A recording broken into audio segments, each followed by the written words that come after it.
दोस्तों स्वागत करती हूँ आपका अपने यूट्यूब चैनल SPR न्यूज़ में। आज मैं फिर उपस्थित हूँ एक बहुत ही अच्छी वीडियो को लेकर। वीडियो होने वाली है BSNL से रिलेटिव। तो चलिए दोस्तों, बहुत ही अच्छी वीडियो है। वीडियो के हर विषय में जानने के लिए वीडियो को लास्ट तक देखिए ताकि आपकी भी समझ में आए न्यूज़। तो चलिए दोस्तों, मैं आपसे एक और बात कहना चाहूँगी वीडियो शुरू करने से पहले कि आपने अभी तक हमारे चैनल को सब्सक्राइब नहीं किया है तो प्लीज़ सब्सक्राइब कर लें ताकि रह सकें अपडेट हर एक मेरी आने वाली वीडियो से। BSNL से रिलेटेड जो कोई वीडियो, जो कोई न्यूज़ मुझे मिलती है, मैं वीडियो बनाकर अपडेट करती रहती हूँ, डालती रहती हूँ चैनल पर। तो दोस्तों, चैनल को सब्सक्राइब ज़रूर कर लें ताकि हर जानकारी आप तक पहुंच सके। तो चलिए दोस्तों, आज हम बात करेंगे BSNL के बारे में। बहुत ही अच्छी न्यूज़ है। अचल संपत्ति परिसंपत्तियों का मुद्रीकरण समग्र राहत पैकेज का हिस्सा है। तो चलिए दोस्तों, मैं आपको बता दूं कि यह गवर्नमेंट ज़मीन जो पड़ी हुई होती है, नाकाम होती है, उसमें फसल नहीं उगाई जा सकती, कोई बिल्डिंग नहीं होती, खाली पड़ी हुई होती है। सरकार का मानना है कि वह ज़मीन सरकार की मदद करने के लिए एक पैकेज के रूप में हर समय उपस्थित रहती है। तो चलिए, जिसका उपयोग ऋण को रिटायर करने, नेटवर्क को अपग्रेड करने और टेलको की कर्मचारी शक्ति को आधे से कम करने के उद्देश्य से BRS प्रदान करने के लिए किया जाएगा। सरकार का कहना है कि जिसका उपयोग ऋण को रिटायर करने की, यानी कि कर्मचारी जो रिटायर हुए हैं उनका पैसा अदा करने और नेटवर्क 4G के लिए पैसे जुटाने के लिए कर्मचारी शक्ति को आधे से कम करने के उद्देश्य से BRS प्रदान करने के लिए किया जाएगा। यह सब कार्य करने के लिए ज़मीन को बेचा जाएगा, वहाँ से पैसा लिया जाएगा, पैसा लेने के बाद BRS दिया जाएगा, कर्मचारियों की सैलरी दी जाएगी और 4G के लिए भी टेंडर में कुछ राशि शामिल की जाएगी।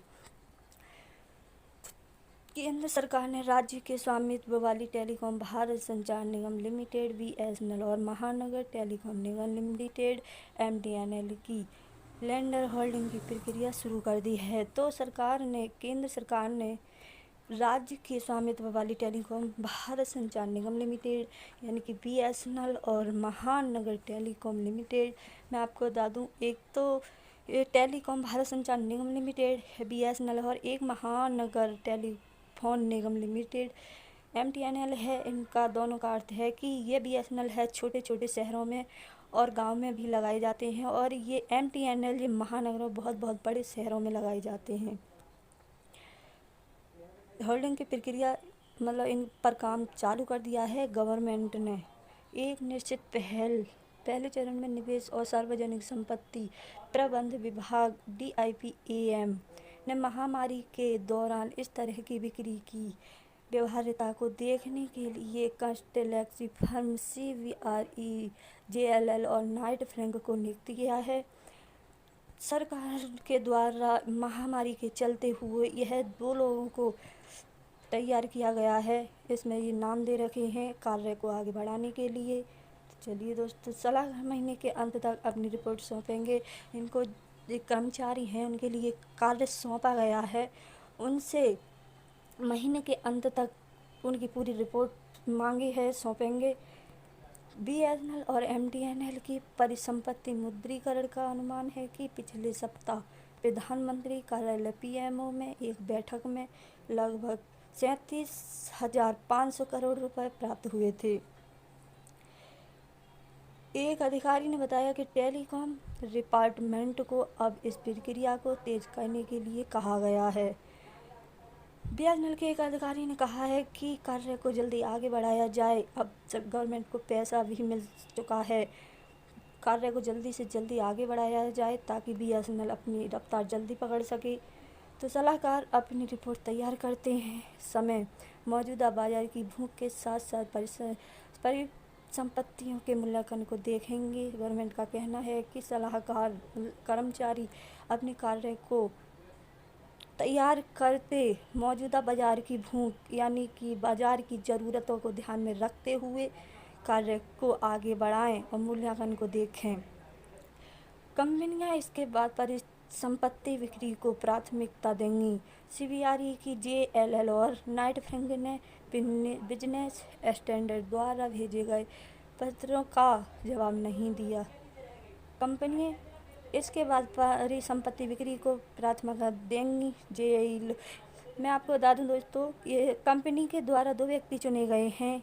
एक तो ये जेएलएल और नाइट फ्रैंक ने, एक सीबीआरई बिजनेस के 2 लोग चुने गए हैं। इनके लिए प्राथमिकता दी गई है कार्य को आगे बढ़ाने के लिए। बीएसएनएल और एमटीएनएल के लैंड बैंक की बिक्री से सरकार को वित्तीय रूप से तनावग्रस्त राज्य टेलीकॉम को राहत पैकेज देने में मदद मिलेगी। गवर्नमेंट का कहना है कि बीएसएनएल और एमटीएनएल के लैंड बैंक की बिक्री से सरकार को वित्तीय रूप से तनावग्रस्त राज्य टेलीकॉम को राहत पैकेज देने में मदद मिलेगी। अक्टूबर 2019 में दिवाली से कुछ दिन पहले सरकार ने बीएसएनएल और एमटीएनएल के लिए लगभग 70,000 करोड़ रुपए का पुनरुद्धार पैकेज को मंजूरी दी।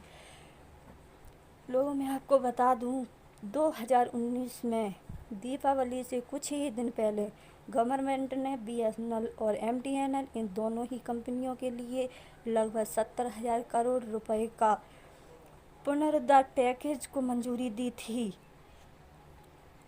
अचल संपत्ति परिस्थितियों का मुद्रीकरण समग्र राहत पैकेज का हिस्सा है, जिसका उपयोग ऋण को रिटायर करने, नेटवर्क के उन्नयन और स्वैच्छिक सेवानिवृत्ति योजना बीआरएस की पेशकश करने के लिए किया जाएगा।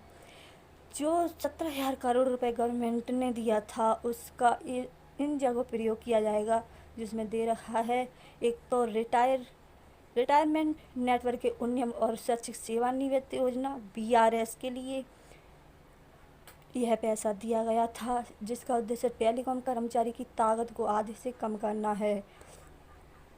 अचल संपत्ति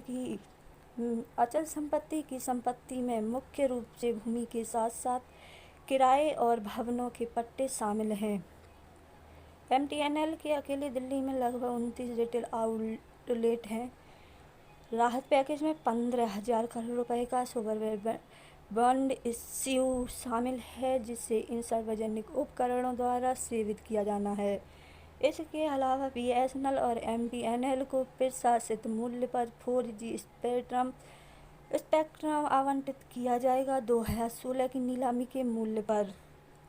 अधिकारियों ने कहा है कि बीएसएनएल और एमटीएनएल के कर्मचारियों को बीआरएस मुआवजे के भुगतान के लिए परिसंपत्ति बिक्री एक महत्वपूर्ण अभ्यास होगा। अधिकारियों ने कहा है कि बीएसएनएल और एमटीएनएल के लिए कर्मचारियों को बीआरएस को मुआवजे के भुगतान के लिए परिसंपत्ति बिक्री एक महत्वपूर्ण अभ्यास होगा, एक अच्छी राहत होगी, यह कहना है बीएसएनएल के गवर्नमेंट कर्मचारियों का। एसेट बिक्री एक बार की कवायद नहीं है और कुछ वर्षों में फेल हो जाएगी। कुछ लोग ऐसे भी हैं कि यह मान रहे हैं कि बीएसएनएल आगे रफ्तार नहीं पकड़ पाएगा और कुछ दिन के बाद ये फेल भी हो सकता है। सलाहकारों की नियुक्ति पहला कदम है। उनके पास कई पर्सन होंगे जिन्हें हमें पूरा करना होगा और उसके बाद ही बिक्री में कुछ प्रगति हो सकती है।